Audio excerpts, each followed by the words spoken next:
අයිබුවන් ඉතින් ඔබ මේ දකින්නේ ඉතිහාසයේ රන්නකුරෙන් ලියවෙච්ච මද්දුම බණ්ඩාර කියන ඒ වීර කුමාරයාගේ පිළිරුවක්. ඉතින් මේක හදලා තියෙන්නේ මේ ඉටි වලින්.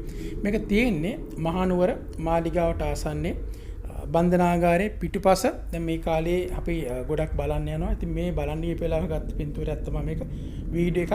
ඉතින් මේ වගේ ගොඩක් දේවල් තියෙනවා විශේෂයෙන්ම ඒ කාලේ තිබිච්ච දේවල් අධිකාරන්තුමාරගේ සහ රජවරුන්ගේ ඉටි වලින් සැකසූ පිළිරු තමයි තියෙන්නේ. ඉතින් මේ නිසා මේක තමයි පළවෙනි එක. ඉතින් තව මේ වගේ බොහෝ වීඩියෝස් වලට බලා ගන්න පුළුවන් ඉස්සරහට.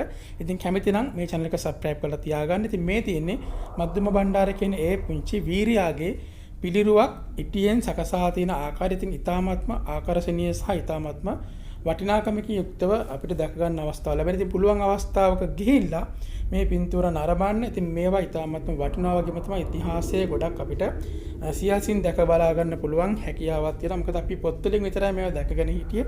නමුත් අපිට ඒක දැන් රූපයක් විදියට බලා ගන්න අවස්ථාව ලැබෙනවා.